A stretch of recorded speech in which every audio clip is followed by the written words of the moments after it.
What's going on, everybody? Keither.B for the Keither.B podcast. And with me is my special guest. State your name. Guillermo Higreda, better known on the underworld as Higgy. Better known as Higgy. Higgy, welcome to the show, man. Thank you for inviting me. Welcome to the podcast. It's an honor to be in your podcast. So hopefully people will like it, will love it. Hopefully they don't expect nothing positive and good. Is it it's because just to have a good time? Is it because of you saw the episode 1 with Stewie, and you just want to sit in the seat that Stewie sat in? You know what? I was like, if a Stewie can do it, I can do it too. Although a Stewie, yeah, it's a big guy. You know, it's like I told you, it's hard to feel into those shoes. But we're gonna try to do our best. Stewie's a big teddy bear. Oh, and he's a great guy. He's kind of out there. What did you think of the Stewie episode? Like, honest opinion. I truly didn't know that Stewie that was interviewed that day. You know, he was a different Stewie that the normal guy that we know that he loves to kiss and hug and you know, and give you all these crazy comments. Okay. I got the same thing out of it because it's almost like when we're at work, we have a persona, and I feel that Stewie probably thinks that people know that he's out there, so he feels that he has to be out there. Well, maybe that's the case? Something that he wants to. Maybe he truly is not that out there. Okay, maybe he's just like a mascara, like trying to hide something. Maybe that's the way he acts or the way he conducts himself. You know, and I can attest. I'm kind of the same way. Maybe not to the extreme of Stewie, but I've been known over the years to be like a nut, a comedian. We know that too. But that was me trying to be that. Like in real life, when you talk to me, I'm just a normal guy. Oh yeah, he was very normal. Okay. Ish, normal-ish, buddy. So, how long have we known each other? We've known each other probably since we started working in DVI. I started working in 2002. Okay, yeah. So I started in 2001 over there. Yeah. So yeah, pretty much, and then we work a lot of times together in transportation. Yeah, I remember. We have a good times. Yeah, for sure. Yeah, so about 21 years. Yeah, I have that. Because I've been there 22 years. And you haven't changed. You're still looking the same. Well, of course, a few more pounds, but yeah. I mean, obviously, me too. Okay, it's like well, when it comes to working at prison for so long, I like to think that I didn't change from who I was before I started working there. I believe you still being the same person as I met you 21 years ago. Yeah. And I can say the same for you. Like, you have been the same. I really don't think that working where we work. No, I don't think so. I mean, maybe we've been changed. That kind of job will make you change, whether you like it or not. Yeah. It'll make you more. I don't know. Maybe more like my ex-wife used to tell me. You have no feelings. Yeah. And probably most of the correctional officers, we have no feelings sometimes. Well, and you know what? It's funny that we got on this subject. It kind of like naturally just came. So I had in my mind that I wasn't going to bring up what our Dave's jobs were, right? And a lot of people, and it's good for me to bring up, a lot of people at work say, don't talk about work. Don't talk about where we work. Don't name drop. I'm like, we're grown-ass men. If I want to talk about where I work, it's totally fine. It's not a taboo, and I can mention names as long as I'm complimenting them and not talking shit. Exactly. You know? Yeah. As long as we respect people. Yeah, exactly. So, on that note, where were we?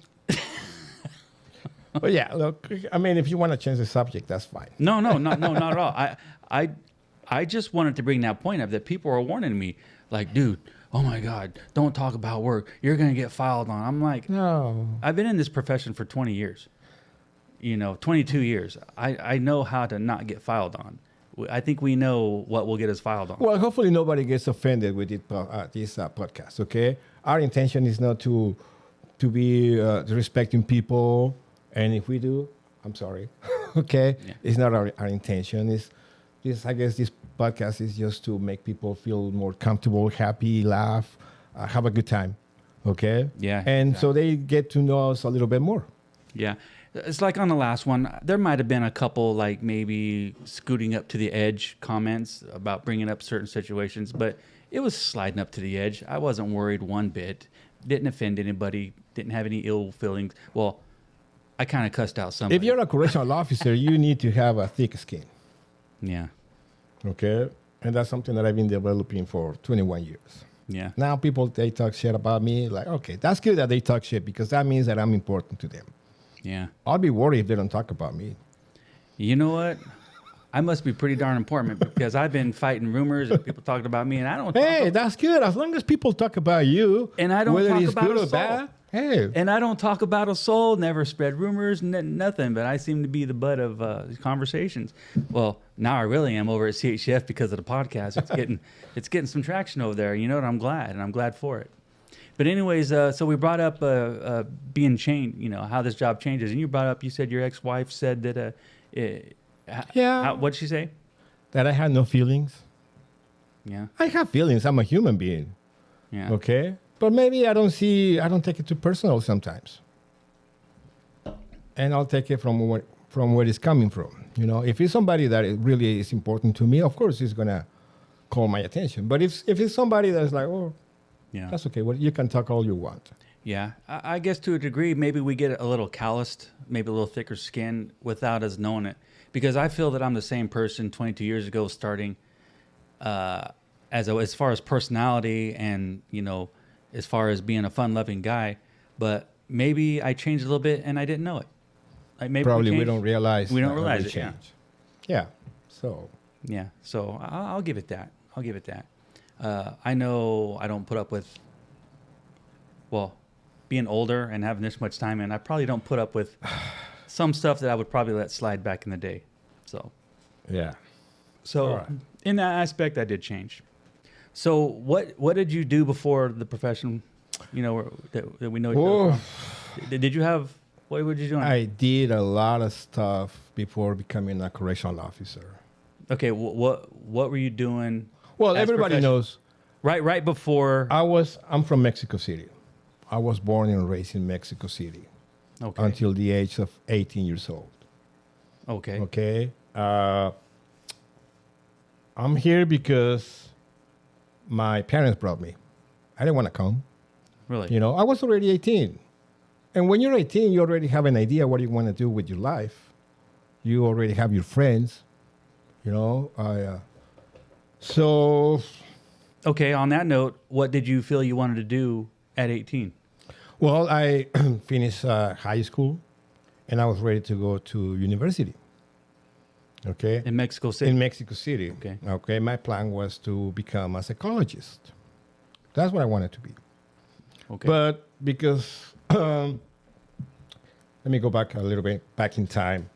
My dad also was a psychologist, and he was working with mental kids. Mhm.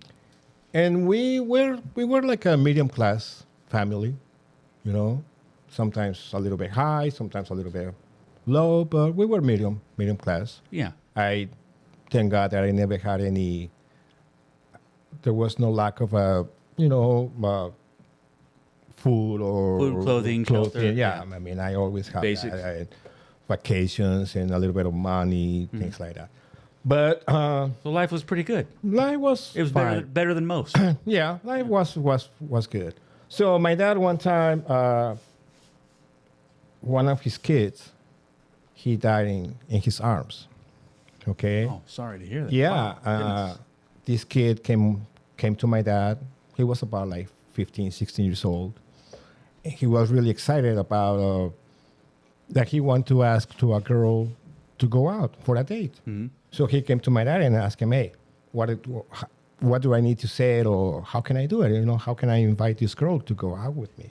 And my dad just gave him some advices, you know, buy a flower, chocolate, tell her that she looks pretty, very pretty, you know, things like Yeah, that. You know? common compliment. So this kid, he got so excited that he got a heart attack at that moment. And he died.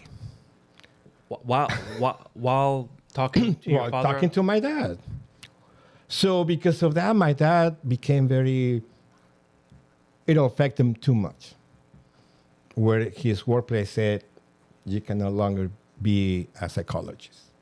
You know, his mind wasn't there anymore. So because of that, my dad, and back in the 80s, you know, early 80s, especially in Mexico, to have your own private office as psychologist, it was hard, you know, especially the Mexican culture, you know, that they had that thought about like, oh, I don't need a psychologist. Psychologist is just for crazy people, no?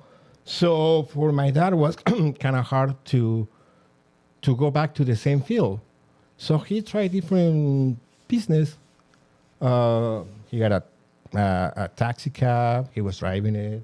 We have a small, kind of like a restaurant. Okay. He tried different things, but at the end, money wasn't good. The economy of the country back in the 80s was really bad too. Okay. So one time, we went to his hometown, my dad's hometown, and which is Michoacan. And, you know, talking to family and friends, they told my dad, why don't you come to the United States and work? And my dad said, well, I need to support my family. I need to feed my family.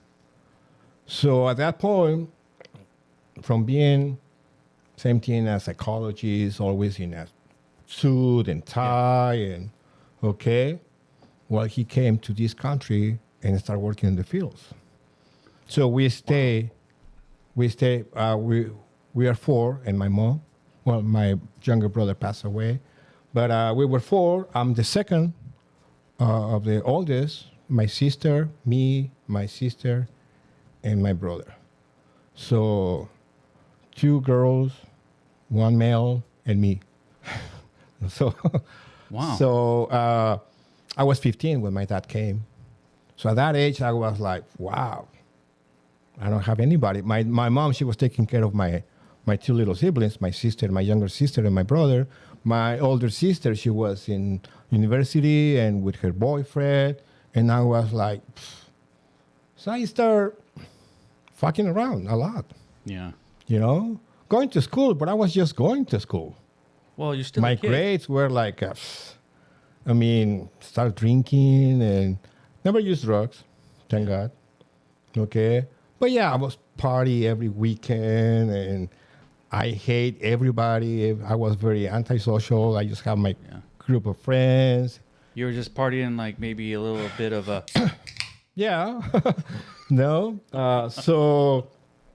Wow. So my dad, you know, he was coming back to Mexico at the end of the year, you know, when the field season was over. Oh, so you guys were still remained in Mexico? Yeah, my mom and my siblings, we were in Mexico, and my dad, he was here. But then he was going back. And so my dad, one day, I was 18. So my dad told me, hey, you need to come with me. And I said, good, vacations, Disneyland, you know, Hollywood. Yeah, I don't think it was going to be a vacation. So he's like, no, seriously, because you're fucking up a lot. If you're going to stay here in Mexico, you ended up being a drug addict, alcoholic, or nobody. Yeah. So I was like, oh, I don't want to go. You know, I don't want to go. So at the end, luckily, I came with my visa. Mm-hmm. I didn't have the chance to, you know, like some other people, some other immigrants where they have to cross the desert, the Rio Bravo. No. I came as a tourist. When I went to get my visa to the embassy, the American embassy in Mexico, I was hoping like, please don't give it to me. Don't give it to me. You know, because I didn't want to come. I will come as vacation, like I said, but not to establish my life in here. Yeah. So, well, at the end, I ended up coming. My little brother, my little sister, and me, and my mom. My older sister, she stayed in Mexico. She was the only one. Because she was already in school, in university, and she had a boyfriend. So that was the main idea. So she was already that age, and so she stayed with 20. Staying with her boyfriend, She stayed in the apartment that we were living in. Okay, so when you were getting the visa, you know, not wanting to come here, But you did, but that was with the rest of the family. Yeah, with my mom and my two siblings. Oh, okay. Yeah, my youngest siblings. So I was like, wow, you know. So we got to Stockton. My dad already rented an apartment by 6th Street and Airport Way, behind the fairgrounds. Yeah, not a good area. Today. Well, I didn't know. I have no idea. I don't know what it is back then, but I know today that Well, it's like probably don't want to be there. yeah, no. But I have no clue. You know, my backyard was the park. Yeah. That was in that area. So at this point, you're 15. No, I'm already 18. Oh, so you're 18 now. I'm already 18. And But I finished school. and you speak English? I Like, knew, good? like in here, you know, in high school, they teach you have an English class, Okay. and they teach you open the door, close the window. Oh, so for the most part, I mean, I knew the basics, but I couldn't Okay. speak it. I couldn't have a conversation. And also because I like rock music, so listening to the songs, so I knew a little bit, okay? Yeah. But when I got to this apartment or house, there's a lot of black people, you know? yeah, And they have a little different accent. They talk too fast. I was afraid. You know, I didn't know because I wasn't used to it. yeah, You know, in Mexico City, you don't see black people for the most part. You know, there's other cultures, but yeah, nothing like that. Okay, and then it was a small city compared to Mexico City, where there was back in those days there was what 21 million. You know, the population was 21 million. wow, So you gotta be on your toes all the time. And then coming to this town in Stockton, it's like all you see is just field crops and trees. So that's when I finally saw that the grass was green, because there was no grass in Mexico City. Let me back up just a little bit. Like, so your dad was in a suit and tie, and he was in the office, and you said he was coming to the States without you guys to work in the fields and come back. Because it was American money as opposed to Mexico money, was he making comparable money working in the field? Yeah, it was better. Yeah. It was better. And then my dad, he noticed that there was a way to have a better life in here. Mm-hmm. And also because the family was breaking apart. Right. Like I said, my mom taking care of my siblings, my sister with her boyfriend in school, and and every time that he was coming back, you know, we were like, "Oh, you're not here. You don't care about us." You know, the typical teenager mentality. You know, Yeah. He was making that money for y'all, though. why do you care? You're not here when I need you. Blah blah blah. Okay. So Yeah. that was one of the reasons he said I need to have my family back. You know. It makes sense now, doesn't it? Yeah, of course. Yeah. So when I got to the United States on a Saturday, on Monday, I remember very well. My dad woke me up at 4:30 in the morning. Never wake up at that time before in my life. And I'm like, "Are you crazy? It's 4:30 in the morning." And he's like, "You're gonna go to work." I never worked in my life before. I was always the kind of kid like, "Mom, I need some tennis shoes. I need some money. Right. I need this. I need that." Right? So he's like, "Wow." So I got into the car, and we went to El Dorado, and what is it? By the crosstown, Yeah. you know, by the police station. Yeah. Yeah.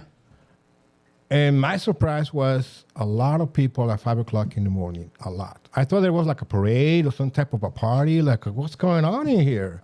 Okay.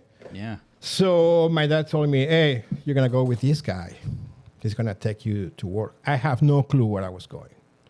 Okay. And all I hear was these people yelling, "Who wants to go to the tomatoes? Who wants to go to the onions, to apples or grapes?" So I got into this van, and I sat on the seat, and the guy asked me, "Do you have a knife?" And I'm like, "What the heck?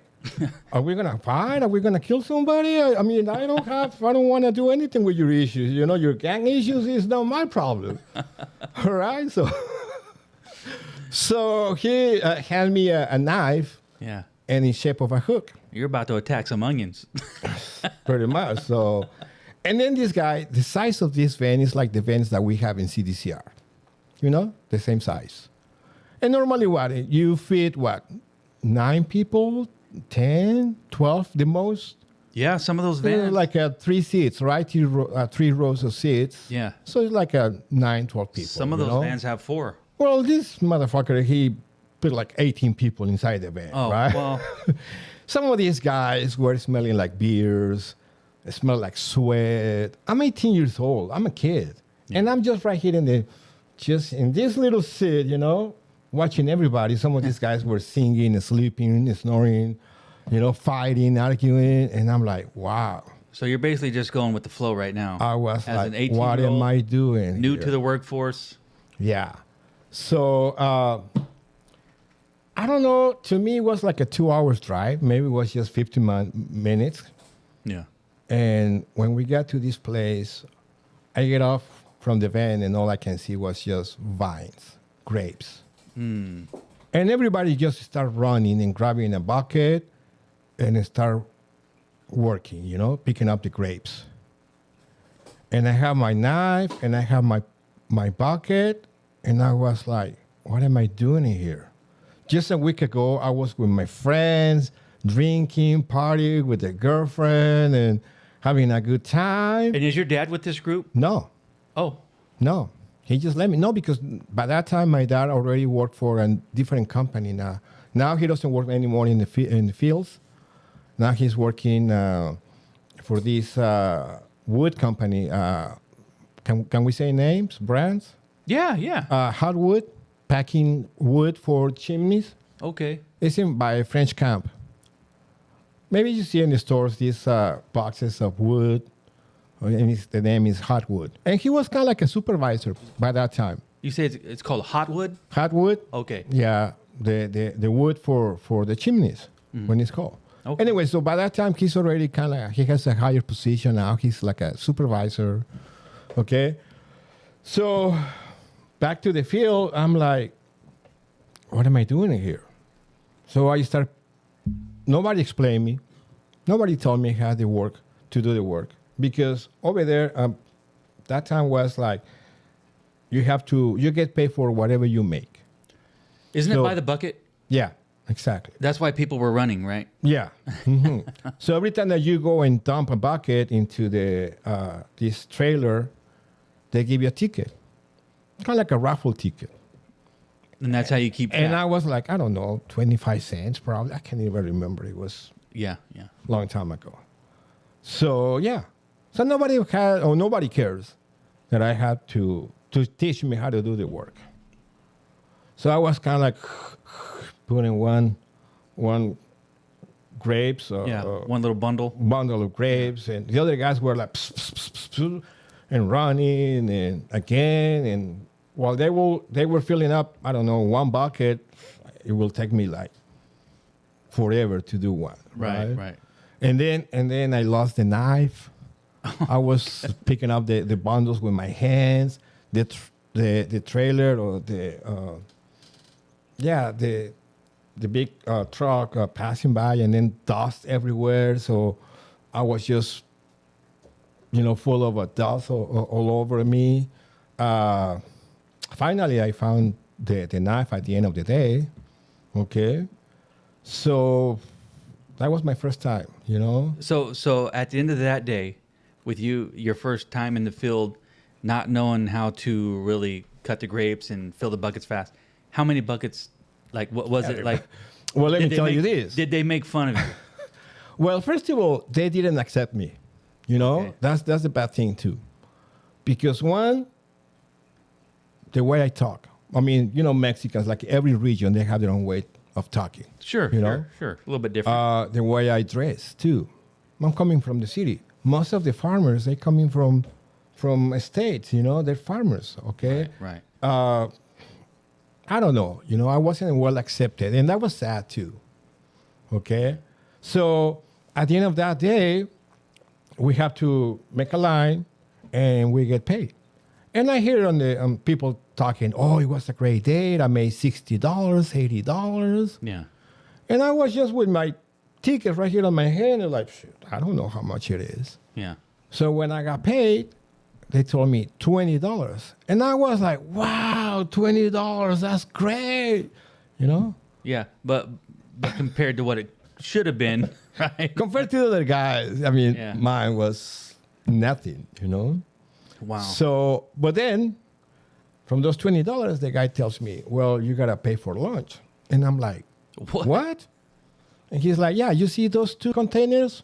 One has Pepsis and the other one has burritos. So you can take one of each, and that's $3. So they deduct $3 from my 20, right? Fair. Okay. And then he goes, you got to pay for the ride. I what? Yeah, you got to pay me. I mean, I'm driving you. I'm bringing you over here to work, so you got to pay me for my services. Okay, how much? $3 more. Okay, so now I got $14 left. And then he's like, you got to pay taxes. And I knew I was like, no, wait. I mean, This is cash money. I mean, I came with my visa, and I know that I'm not supposed to work. I'm not that stupid, okay? I'm aware that I can't work, okay? I can be in the country, but I cannot perform a job. Right. Okay, that's totally different. And he's like, no, I don't care. You need to pay taxes too. And like, how much? $3 more. So out of the $20, we take $9, so I got $11. Wow. I got home, with my mom. My mom was there, and I was crying like a little girl. Mom, I want to go back to Mexico. I don't want to be here. Yeah. And my mom started crying with me too, like, hey, mijo, there's nothing that we can do. We're already here, so we have this apartment. There was nothing. Some of my dad's friends, they gave us a table. The chairs were different sizes, different colors. We went to church, and they gave us more pots and pans. Okay, now at this point where you're crying to your mom, you just got back. I was here for 2 days. For 2 days, and then you're in the field already. Already. So you don't have really any friends. It's just No. field and mom. I didn't know nobody. And like I said, people didn't accept me really, really well, too. Okay? Well, probably a normal scenario in most situations where you're just brand new in a new, in a new country. But let me ask you this: like from that moment, how long do you think it took you to be comfortable in America to where you're like, okay, this is gonna be About 5 years. it's gonna be pretty good. About 5 years. So 5 years. So 18 at this point. 23, And now, 24, now I you're guess. coming up on 23, 24. I guess that's when I accepted that I'm going to be here. Okay. Because I was confused, too. I went back to Mexico, but it wasn't the same anymore. Okay. My friends, some of them already were working. Some of those were in school and universities, too. Yeah. It wasn't the same, And here, didn't have much friends, too. Yeah. So I was so used to, when I was in Mexico, to go out on Fridays and Saturdays, go parties, places, bars, cantinas. And do you feel that it was safe to do that? Like that's just normal way of life, right? Safe So where? like to the cantinas and going out and drinking. Because some people. I mean, we were used to it. I mean, that's kind of like a normal over there, Okay. Maybe not. Times has changed, Maybe now there's a little bit more of laws or requirements to go into those places. But when I was there, I used to go to this happy hour at the age of 16, 17 and get some almonds and peanuts and a beer. And nobody will say anything. Nobody will ask me for an ID. Like, oh, you got to be 18 or 21 to... No. Okay. So... Probably most 16-year-olds, if they wanted to go have a beer and go to happy hour, would they be able to get a beer over there? Now I don't know. Like I said, No, I mean back but back in those because days. I did it. I used to drink with the police from the school. Okay, I mean it's like, hey guys, what time you guys gonna bring the bottle? And I start drinking. Oh, let me go back to school and take my test, and then once I'm done, we come back out and have a good time. Okay, so now you're 23, 24, and you're realizing, hey, this is home. I'm in America. This is home. What are you doing now? Obviously, about that age, you're probably not still in the fields. Well, I mean, there was some type of a transition too. I have to go through a lot of stuff. So back in the 80s, 88, 89, I believe Ronald Reagan was the president. So he's the one who gave amnesty to all the immigrants. Okay. So for me to be a legal, a legal resident, I have to apply. And I bought this letter saying that I was coming to the States since I was 11, 12 years old, working in the fields, and okay. So then I present that letter. I have to study to the different ways of working in the fields, like working on the pears, where you have these ladders and how many feet those ladders are on the cherries, things like that. But when I went to immigration, they didn't ask none of that things. So my dad told me, once you get your Social Security, then you're gonna start working with me in this hardwood place, okay? So I lasted working in the fields for 2.5 months. It was horrible. My last day, I remember very well, it was picking up all the walnuts. There's some machines where they go and grab the log of the trees, shake it, and they put some type of a blankets. So whatever it's outside the blankets, I have to pick that up for 8 hours. The excess, yeah. Oh my God. I mean, even though I was 18, when you're 18 years old, 19 years old, you're a strong kid. I couldn't get up the next 2 days, because I was on my knees all day for 8 hours. So that's picking up the walnuts that didn't land in the blanket. You're basically just with your two hands, right? And my knees. Two hands on your knees with a bucket, right? Yeah. So that was my last day. Kind of like, okay, Higgy, this is your last day. So that's something that you will never forget. You're going to be on your knees and picking up these walnuts. So then I went and worked with my dad. Okay, at Hotwood. Hardwood. Yeah. That was even worse than working in the field. Okay. Because I'm working with my dad. Right. And my dad is a typical Mexican macho. He's a hard worker. My dad, according to him, he started working at the age of 3 years old, selling pigs and, I'm going to guess that your dad was very hard on you because he wanted to let maybe everybody that he works with, like, this is my boy. He's a working man. I'm hard on him. I don't let him slack. When I was already working, one day my dad came to me and he's like, now that you're working, now you're going to have to pay your rent. Yeah. And I'm like, you're crazy? You're my dad. You're supposed to support me. You're supposed to feed me. And he's like, no, you're working now. So your mom is getting up early in the morning to make your lunch. You have showers, you have water, hot water, you have electricity. So now you have to contribute with the expenses. Yeah. And I bitch and I cry and I kick everything and like, no, this is not fair, blah, blah. But I guess it was good, Teaching you a good lesson. the hard life. Something that I appreciate. Yeah. Because now I got my check and the first thing is like, okay, this is the money for my rent, the money for my utility bills. How long were you at Hotwood with your dad? For 3 months, from November to February. So you must have got a better job for your dad to accept for you to not work there no more with him. Yeah.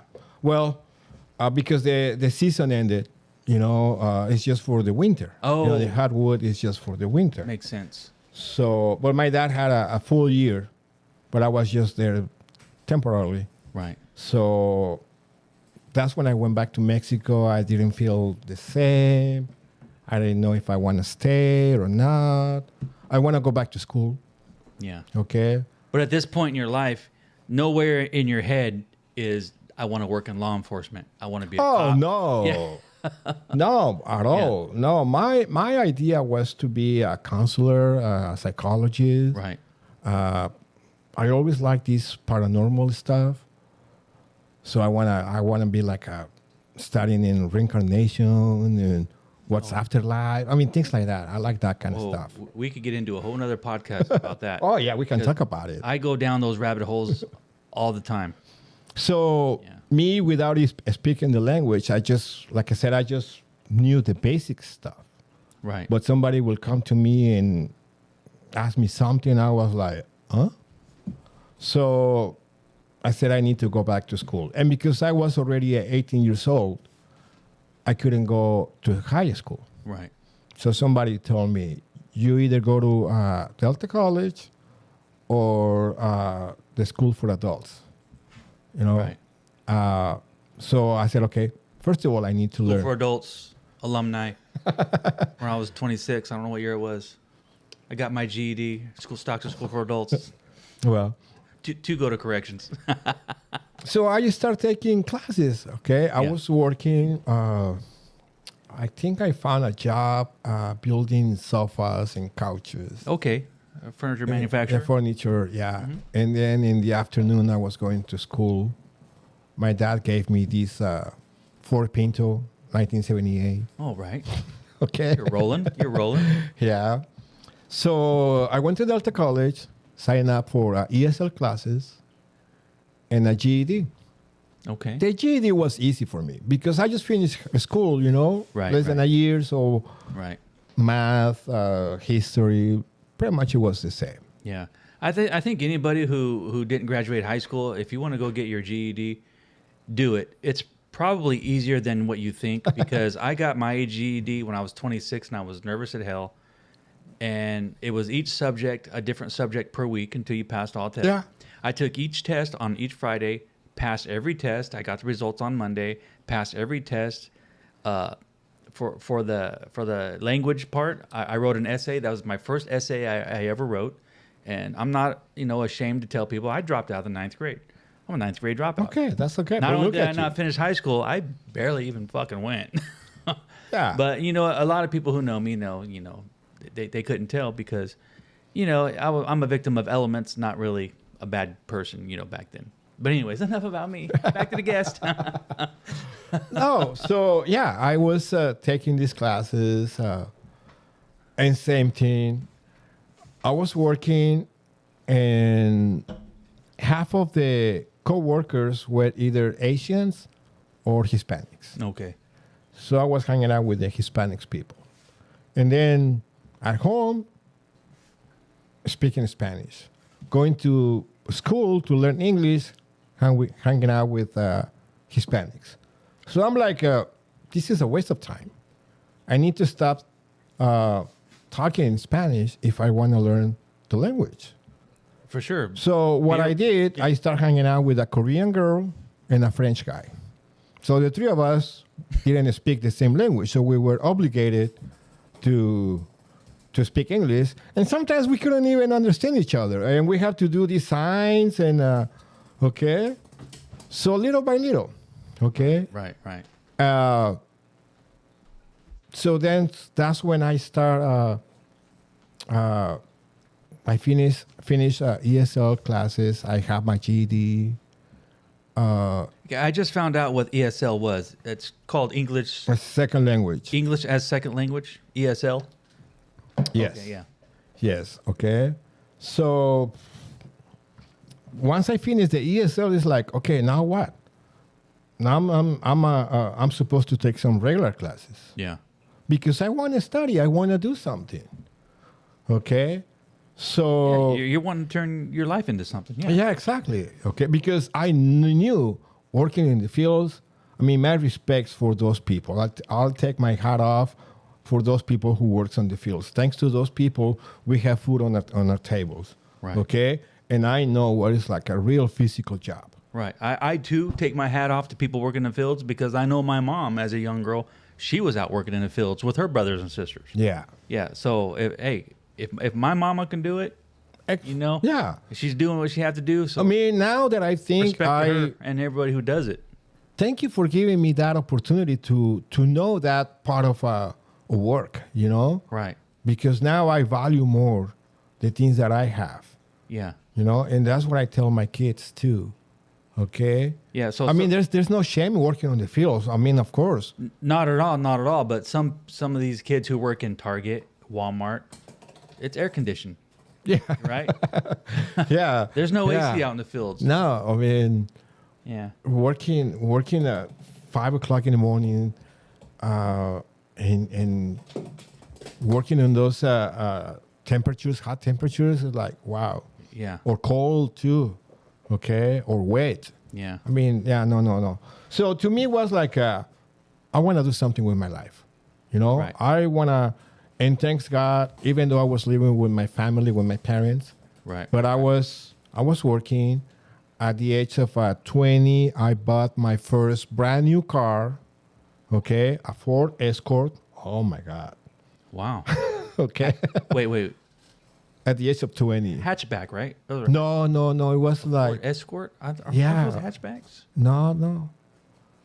Ford, I was like, wow, I can't believe, So, but it's still, I wanted to, I wasn't comfortable here. Yeah. Okay. Even one time, my parents kind of like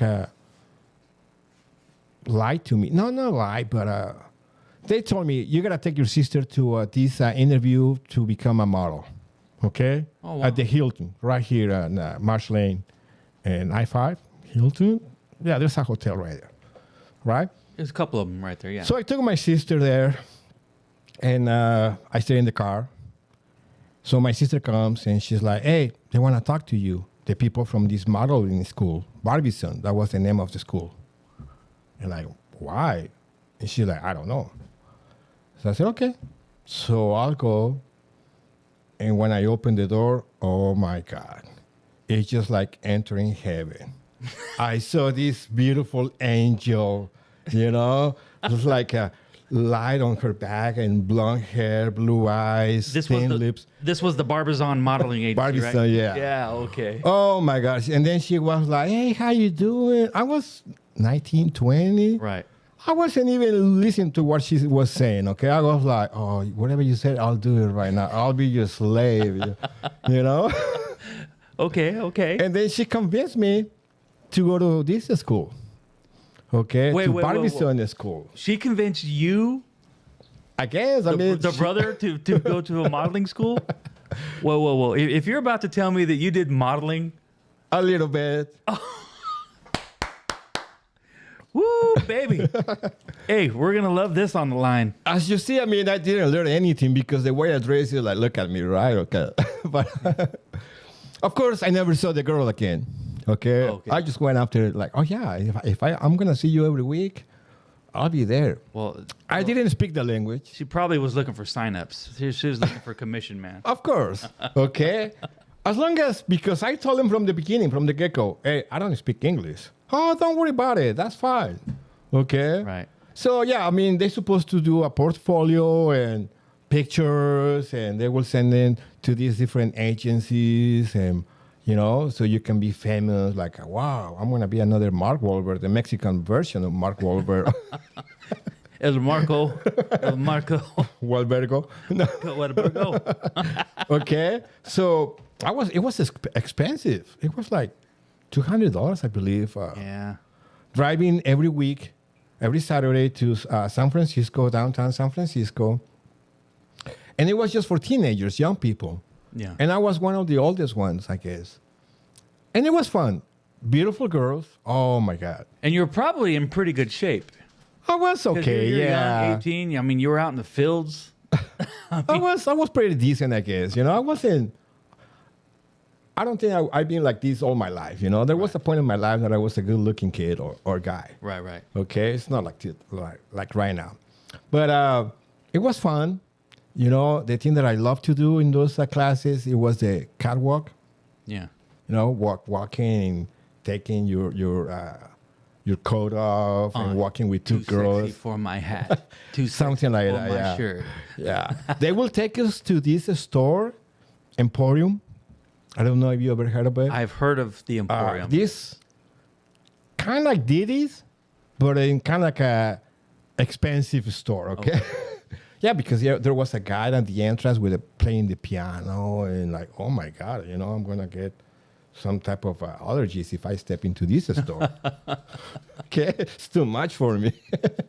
So they will tell you, okay, you guys grab a shirt, grab a pants that they need to match, grab some socks and a tie. They will teach you how to use the cookware, the forks and knives and Okay. different types of glasses, you know. So you're at this point in your life at the Emporium. How old are you right now? 20, I believe, 19, 20, Okay. close to 20, yes. Okay, 20. So I was working. I was working and then going to school at night. Okay. Okay, I started going to school at night, like I said, ESL classes. I was there in that Barbizon school. Like I said, I went there most to learn English. Mm-hmm. Okay, because I said I need to practice. I need to talk more. So that was.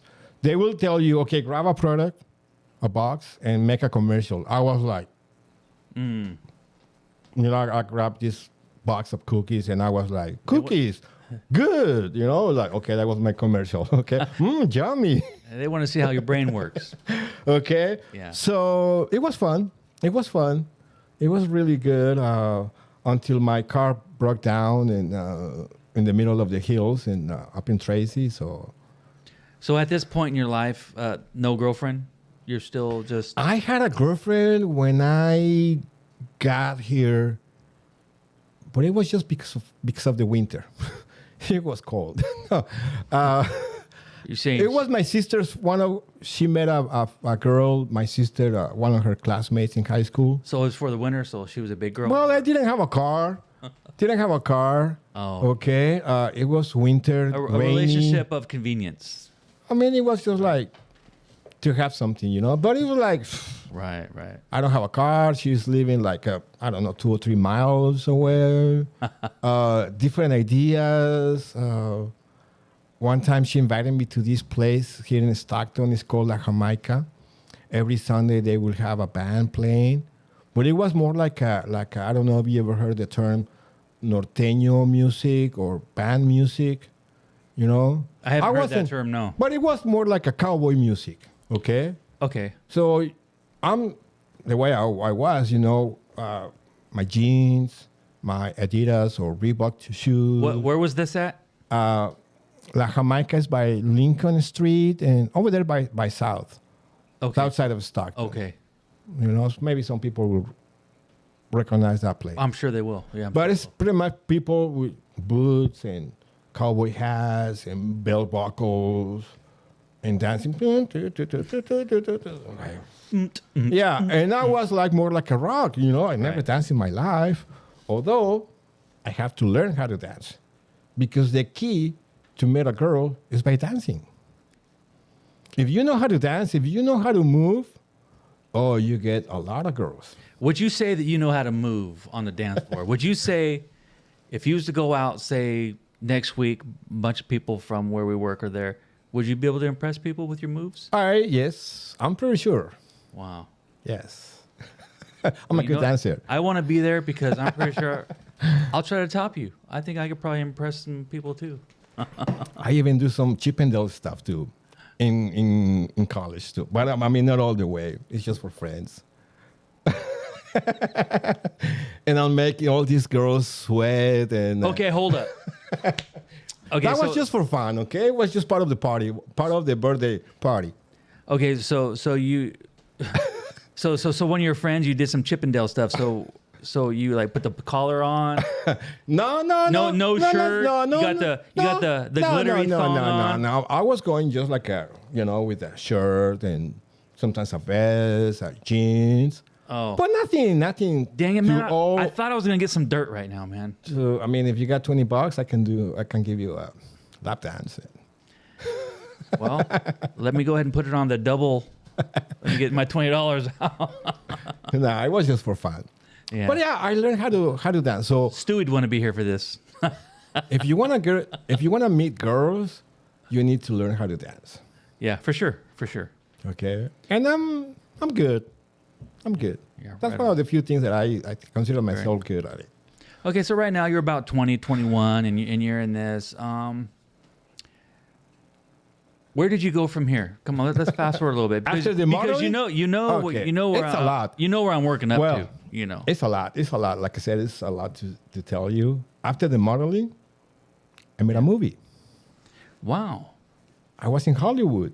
Wait, is there a movie out there right now?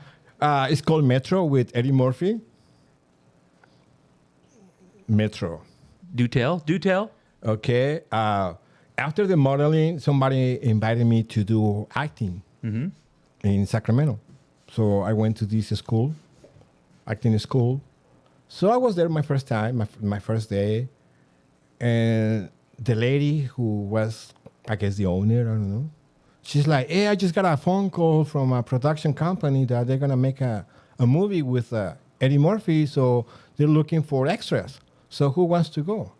And I'm like, oh, my God. From here to Hollywood, or at least just to make some porn movies, you know?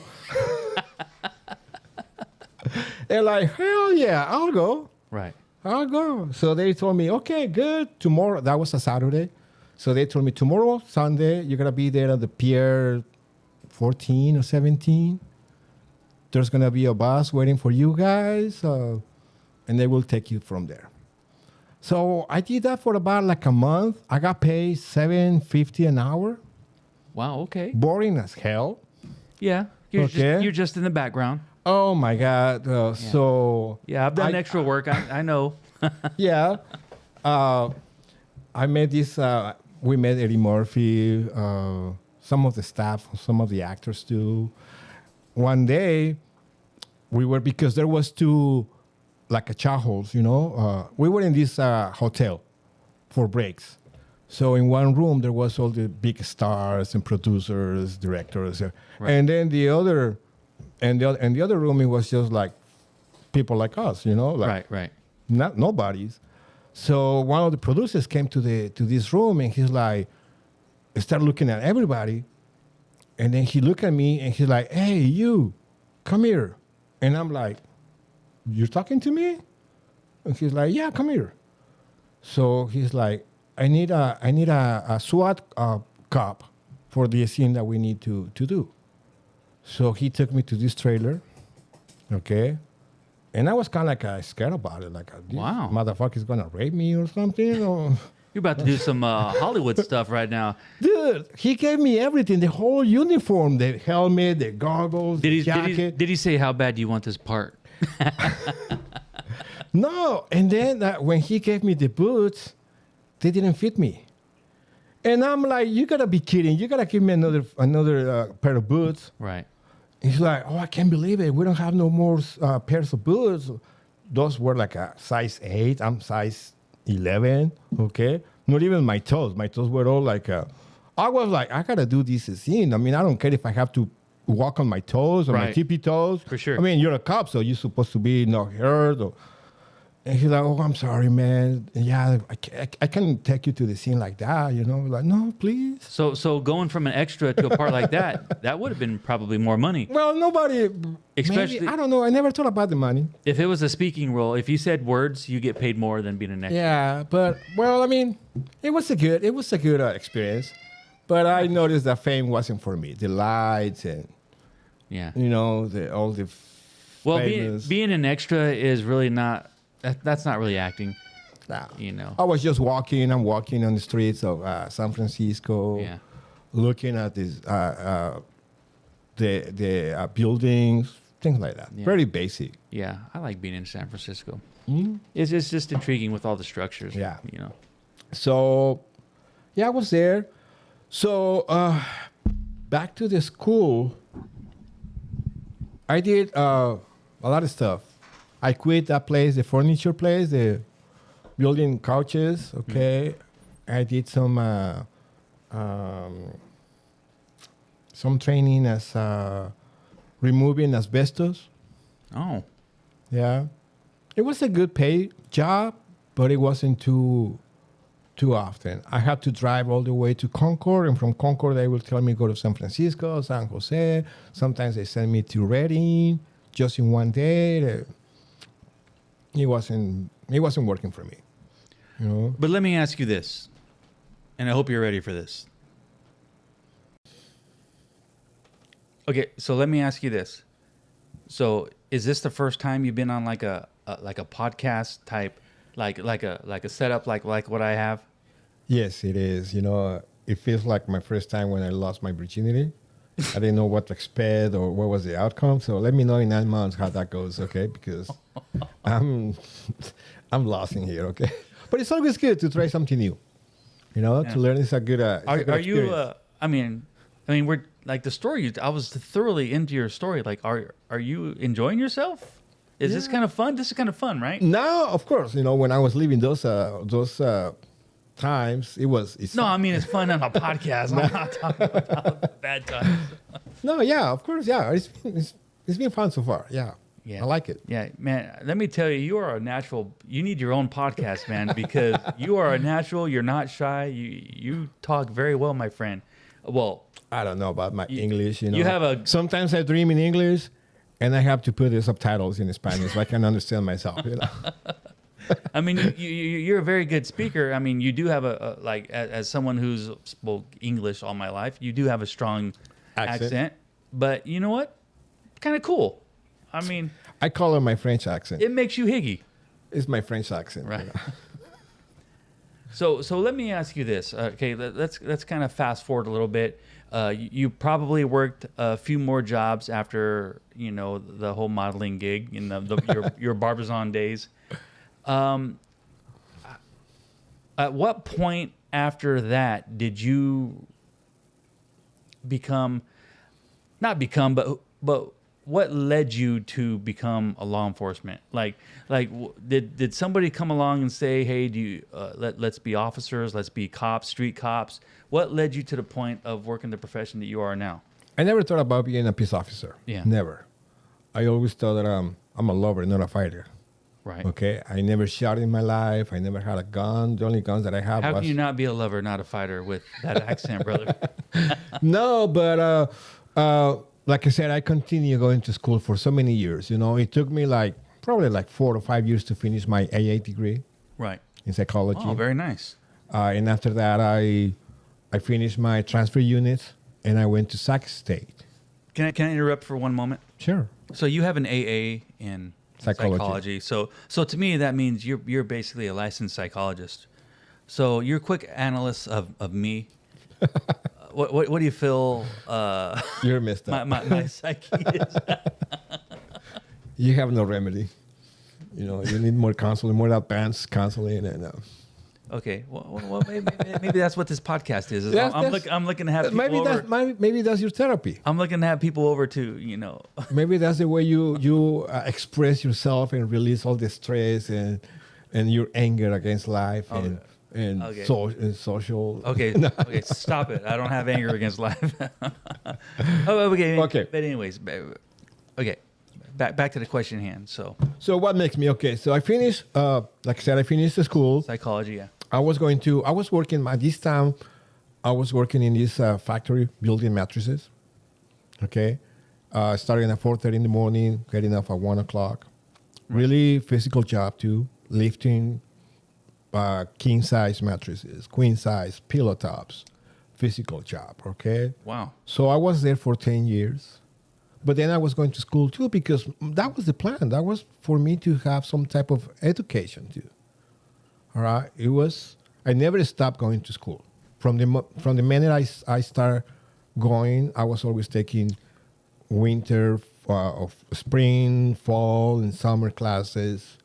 Okay, so one day I already had my diploma as a social worker. So I was looking for a job related to that field. Okay, but it was messed up because I spent all this time. Studying and going to school and making sacrifices too. But the jobs that I was applying to, they were paying me $9, $10 an hour. And working as a laborer, I was making $15, $16. So it's like, that's messed up. Right. But anyways, I continue. So one day there was a job fair in Lodi. And that time I was with my ex-wife. She was my girlfriend. Right. So I said, hey, why don't we go and see if there's any jobs related to counseling, social worker. So when we get there, there was these 2 tables, CDCR and Stockton PD. And they were telling me, all the good things, become a hero without a cape, and all the good things that you can do to the community and the big benefits and, being great in this job. And But they never told me that I was gonna be a spit or I was gonna miss birthdays and Christmas and they don't tell you that. Okay. No. So my ex-wife, she's like, "Why don't you apply for it?" And I'm like, "Me? I mean, I never had a gun in my life. I never, like I said, I never been a violent person. No, I was like, oh, I don't know about it." Right. And she's like, "Why don't you give it a try?" And I said, "Okay. I mean, what else? What else can I lose?" Because she saw how much it paid. I think around that time, that's when they have the big pay, the big increase of The big money, raise, yeah. the big raise. For sure. So I said, okay, I'll apply. I have nothing to lose. I always like to try things. And if it happens, happening. If it's not, oh well, at least I tried. For sure. Mm-hmm. So I got accepted on both Stockton PD and CDCR. So that's when I start making the decision, Yeah. Stockton PD, you're going to be on the streets, you're going to be responding to, they might tell you it's just a fight, but maybe there's a guy barricaded with a shotgun and shooting people, okay? Yeah. In correction, I was like, well, I didn't know nothing about correction. I have no clue about it. Right. So I was like, well, I mean, there's inmates, criminals, I guess the war is not against officers, it's against them from what I've seen in TV and movies for the most part. Right. Okay. So I decided to go with CDCR and continue the process, Right. Until I got to the academy on March 11th, 2002, the day after my birthday. So everybody knows my birthday is on the 10th, so I expect some gifts and presents. No. On the 10th of what? March. March 10th. Okay. Okay, anyways. Noted. No. So, and like I said, I was lost. Yeah. I remember the first day, we went through the whole classes, and at the end of the day, my ex-wife, she was pregnant, and we have only one car, one vehicle. And my dad is the one who took me to the academy. And at the end of the day, they took us to this the big classroom. What was the name of that? The auditorium? Auditorium, yeah, exactly. And they start playing a video about an officer being killed. And I remember a bunch of people start getting up and leaving. Mm. And I got up and I was leaving and I said, oh shit, I don't have a car. Ooh. I don't have a way to go back. So I had to stay, Wow. I had to stay, and from there it's just history. It's been fun. I love my job. Right. I love my job.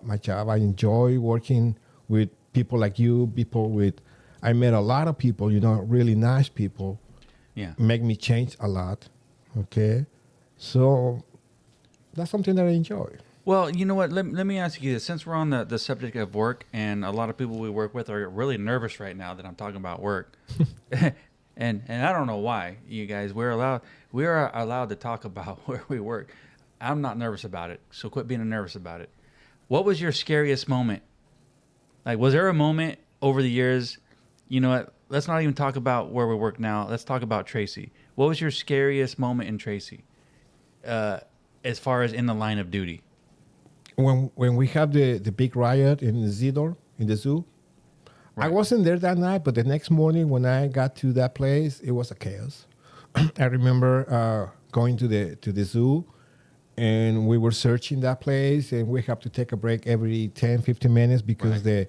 the smell of pepper spray, and it was like a war zone, okay? It was scary. Just to let everybody know, he called it the zoo. That was the Z-Dorm. They called Z-Dorm the zoo. It was the gymnasium that was turned into a dorm. Wait, and at that point, it had what, 420? One side, and then Y dorm has like a 350. It was like 400. I don't know the exact number. It was over 400. But on the 400 side, it was a big riot. Definitely a zoo. Yeah. But yeah, walking in these among the bunks, the three bunks, and then we start putting inmates, 3 inmates in one cell. That was, like I said, it was something I never seen before. Yeah. So You know? it was something you wasn't really a part of, but going there, the aftermath, it was scary. It was scary. Scary just being there. Yeah. So you can imagine the officers that were a part of it. Oh yeah. Yeah, they got traumatized, I guess. Yeah. So I know exactly what day you're talking about, and I was working in the kitchen that day, so I was off at 9 o'clock. So I got off at 9 o'clock, and I went home. So I left, and I heard shortly after that Night Yard was being recalled, and that's when it started. It started on The Southerners, right? on Night Yard recall, and then it sort of just went on into Z-Dorm. And I heard they were calling people back, but they didn't call me back. I'm like, I guess they must have skipped my number, because if I would have got that call, obviously I would have came back. Oh, they called me around midnight, Yeah. and I didn't answer my phone. Yeah. Because they told me, hey, if you don't want to work, don't answer your phone. Well, I didn't know what was going on. exactly. Okay. Yeah, But so- it was. I mean, thank God that I never had any big confrontation where my life is being in danger or in a jeopardy. No, always arguments with inmates. Yeah. Okay. Let me back up just a minute. Like you said, you went through there the day after.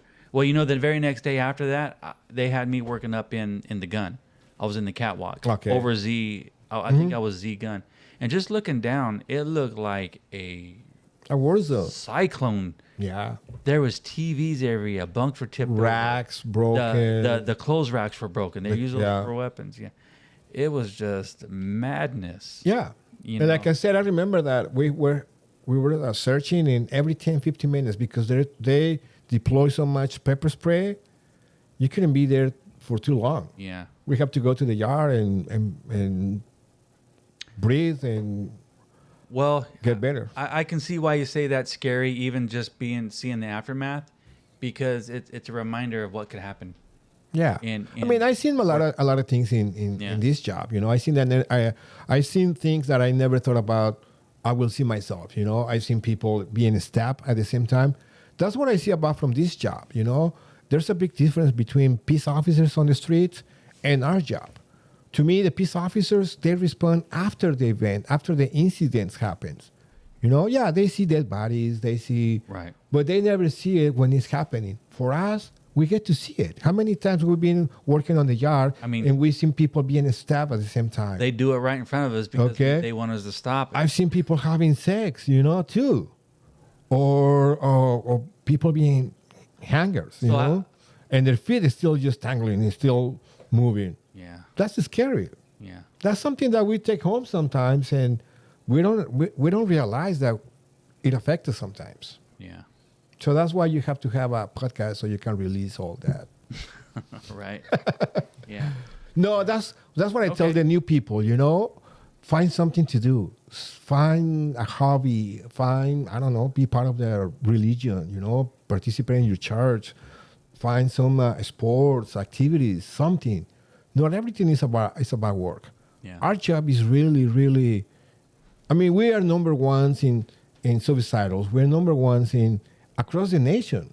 We're number ones in divorces. I'm divorced. I'm divorced. I'm part of the numbers. You're part of Oh. the statistics. Statistics, Yeah. exactly. Okay. So, and like I said, suicidals too. How many officers we have heard or we seen that they committed suicide? And so it's a really bad. I don't want to say bad job, but it's totally different. It's different in a way that if we're having marital problems, I mean, that could really mess with our head. And then if you're getting into these hairy situations working in a prison, that could be too much for someone to handle. Yeah. Sometimes I guess the way I was sometimes when I was married, probably I was acting like a correctional officer in my house, in my family. Mm-hmm. My kids were asking me for toilet paper, and I will just give them a partial and make them last for 3 days. Okay? Oh, wow. Okay. No, that's too much. Okay. You're joking. Right. No, but I guess sometimes we take work to our houses, to our families. Yeah. You know what? I never brought work home. That's what you think, but probably you do without even thinking. You're probably You have to, because you're we probably spend right. a lot of time at work, more than with our families. Yeah. Okay, so in one way, we try not to, because that's the same thing with me. Once I take off my vest, I'm no longer Officer Higareda or Higgy. I'm just a normal civilian citizen that I'm trying to do good, and that's it. You know, But I think here's what my problem was. Like my release, I never brought work home, but my relief was going out hanging with the fellas. I was out partying.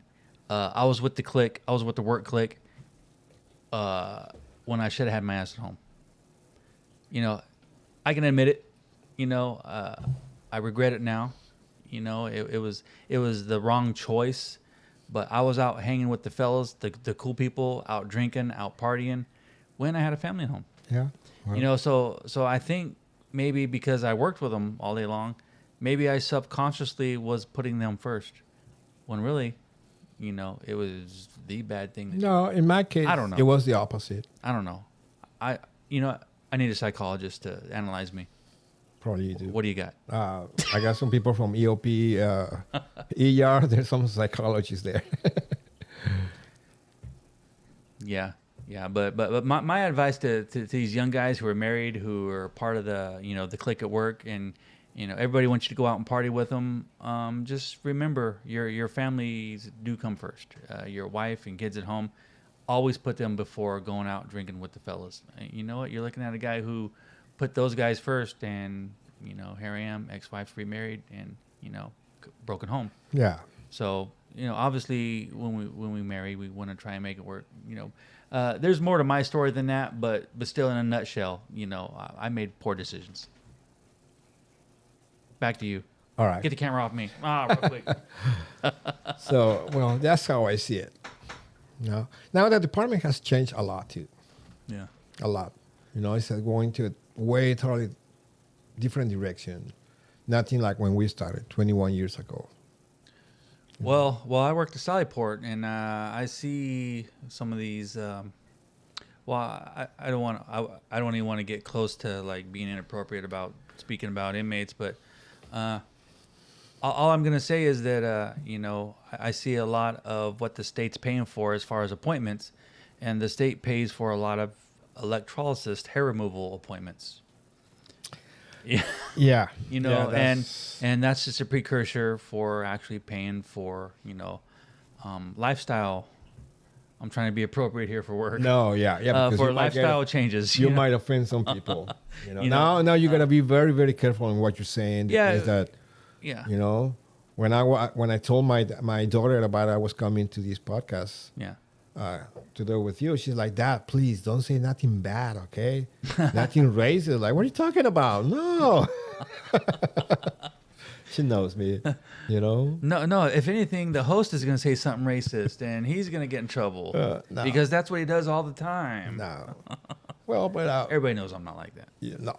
So, well, I mean, that's the department. So, Yeah. Okay. So I love my job. Okay, so we talked about, you know, we mentioned on what's pretty scary. A lot of people we work with who started at where we work now, they'll probably never know some of the dangers that we were in working in a prison. You know, Yeah. But I'm glad that we're around because where we work now, it's like a milkshake of experience of different prisons. So you have the people who started at where we work now. Or And- some and other we institution. have people who started there who that's all they know, and then we have people from High Desert, people from Pelican Bay, people from San Quentin. Quentin, you know, Yeah. yeah, Old Yeah. Folsom, New Folsom, DVI. So we have all these officers there to, you know, let them know, hey, where you work, it's not really it's prison. It's a Yeah, prison. yeah, very dangerous people there, but some of the Crazy people. some of the real prison situations Crazy. won't happen here. Crazy, really crazy Yeah. people. Yeah. Well, yeah. Well, it's basically the new state hospital, you know, on that certain yard. But anyways, okay. Anyways. Let's quit making people nervous at work by talking about work. You want to talk about work more? I talk about work all day long. I'm not going to be appropriate. I mean, I had people spreading rumors that the podcast with Stewie, that we were talking about all the females. But there was nothing We didn't talk rude, about any. nothing We didn't talk about any respectful. female. No. I had someone say, "Oh, people are going to be filing on you. People are going to be several people are filing on you." I'm like, "Get the fuck out of here! Ain't nobody filing on me. I'm not disrespectful to anybody. No. You know, people are just naysayers. When they see something as authentic as maybe this podcast, you know, maybe they just want to." Maybe they want to challenge it to authenticate it for me. I don't know. I think But come on now. the podcast with Stewie was really good. I really enjoy it.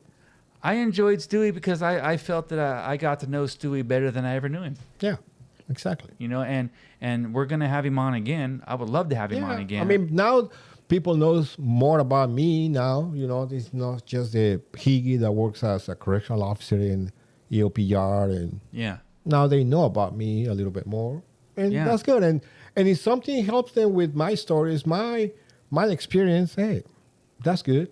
If we can change a life, that means that we're doing a good job. Yeah. Although there's nothing that we've been doing to change.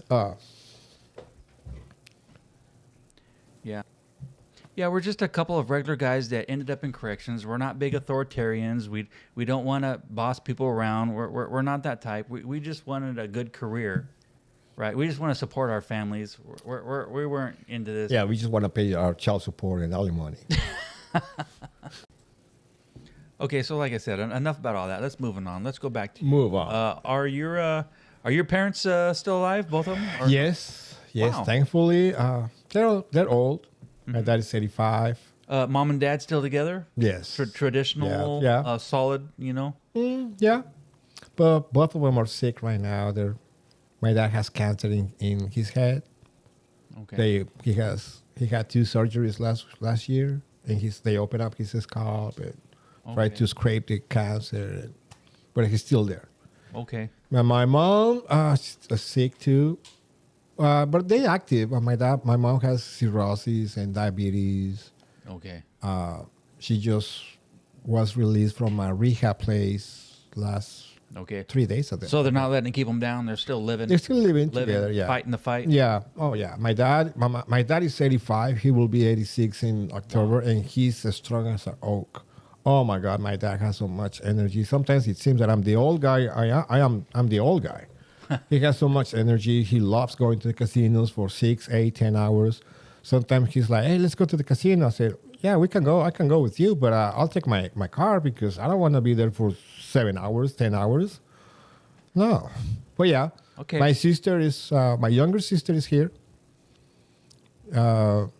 She lives with my parents and her kids. Okay. Well, let me ask you this. Do you have any sisters around, 48, 49? I'm just kidding. I'm kidding. I'm not going there at all. That was strictly a joke. So does your dad have as beautiful hair as you have? No. I don't know why. Since I was 12 years old, I started having gray hair. And then from there... So you've had gray hair since that young? Yeah, but not like that, of course. But look how full your hair is, man. I don't think I'm going to go bald I don't think you are. my hair was starting to recede and go real thin. Guess what age? I don't know, 15, 18? 19. 19. Yeah, 19. Wow. So I was rocking a mullet, and luckily my hair was long enough to where I had like a little comb over because I started getting the the what do they call that, the peaks or whatever. No. Yeah, that's... So ultimately I just started shaving my head. I'm like, fuck it, I ain't gonna fucking do this. I'm gonna be a bald guy. I'm a bald guy from a young age. I just started shaving my head. Right on. No, I don't think I'm gonna go bald anywhere. Can you sit up and show what the hell your shirt says? Oh, my shirt? One of my favorite shirts. Stand up a little bit. There you go. There it is. You can tell. One shot, one kill. Funny shirt. I like it. It's one of my favorite shirts. Good stuff. Man, I'd like to thank you for coming over, man. Oh, no, thank you very much. I go, Thank you so much for inviting me. It was really fun. It was you told me that you were exciting. before we started recording. Higgy said, "Man, I'm just so nervous right now." I'm like, because I'm a shy guy. I'm like, you really didn't seem like a shy guy to me, man. I go, you were pretty comfortable. And don't forget to subscribe and give some likes and more viewers. So, because he told me that he's gonna give me half of the check if he gets some money. Hey, this guy's hired. He's already promoting. All right. So thank you very much. Yeah. Keith Buren. So okay, guys. Hey, Keither.B for the Keither.B podcast, and I had Higgy on board. So Higgy, thanks from the bottom of my heart for coming to the studio, for speaking your words, telling us a little bit more about you. Not only do I know a little bit more about you, but our viewers know a little bit more about you. So thank you very much for coming. No, thank you. Thank you, guys. Yeah. And have a good night. Peace.